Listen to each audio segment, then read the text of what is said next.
जो सरकार के ऋषि थे वो सूत जी से प्रश्न करते हैं कि आप हमें ये बताइए कि ठाकुर जी ने कुल कितने अवतार। तो ठाकुर जी ने कुल कितने अवतार लिए हैं? 24 अवतार। कौन कौन से? तो सूत जी कहते हैं कि ठाकुर जी ने पहला अवतार लिया सनकादिक ऋषि। तो सनकादिक ऋषि के रूप में ठाकुर जी ने पहला अवतार लिया, जो ब्रह्मा जी के 4 मानस पुत्र। कौन कौन से? सनक, सनंदन, सनातन और सनत। तो पहला अवतार ठाकुर जी ने सनकादिक ऋषि के रूप में। दूसरा अवतार ठाकुर जी ने वराह अवतार के रूप में लिया, जिसमें समुद्र तल में से वराह भगवान पृथ्वी को बाहर निकालते। और तीसरा अवतार ठाकुर जी ने नारद जी के रूप में लिया।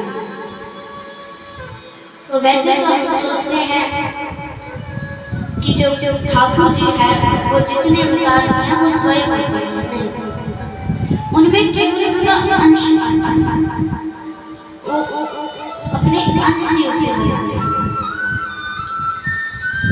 तो जो पूर्ण रूप से ठाकुर जी आए उसमें केवल 2 या 3 अवतार, एक राम अवतार और एक कृष्ण अवतार, जिसमें ठाकुर जी स्वयं हैं। तो वैसे हम सोचते हैं कि नारद जी स्वयं के अवतार स्वयं के भक्त बन गए, नहीं, उसमें केवल ठाकुर जी का अंश है। तो नारद जी के रूप में ठाकुर जी तीसरा अवतार लेते हैं। और चौथा अवतार ठाकुर जी नर नारायण का रूप में लेते हैं, धर्मराज का। और 5वां अवतार ठाकुर जी कपिल भगवान के रूप में लेते हैं। और 6ठा अवतार ठाकुर जी दत्तात्रेय भगवान के रूप में लेते हैं। उसमें आपको थोड़ा विस्तार से बताऊंगी। तो अत्रि ऋषि और माता अनसुया दोनों पति पत्नी थे।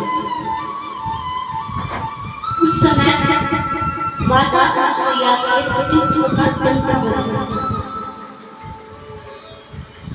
उन्होंने उस व्रत को पतिव्रता जो धर्म था उसको इतनी कठोरता से निभाया कि उस समय उनके जितना पतिव्रता नारी और कोई नहीं थी, कोई भी नहीं थी। तो ये बात नारद जी जानते थे।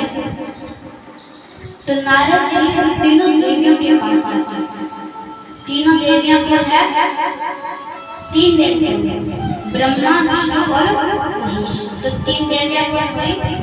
ब्रह्माणी, लक्ष्मी जी और माता पार्वती। तो तीनों के पास जाते हैं और उनके पास जाके माता अनसुया के पतिव्रता धर्म की बहुत तारीफ करते हैं। तो तीनों देवियां कहती हैं अच्छी बात है कि वो पतिव्रता है, पर हमसे भी ज्यादा। नारद जी ने कहा आपसे भी ज्यादा।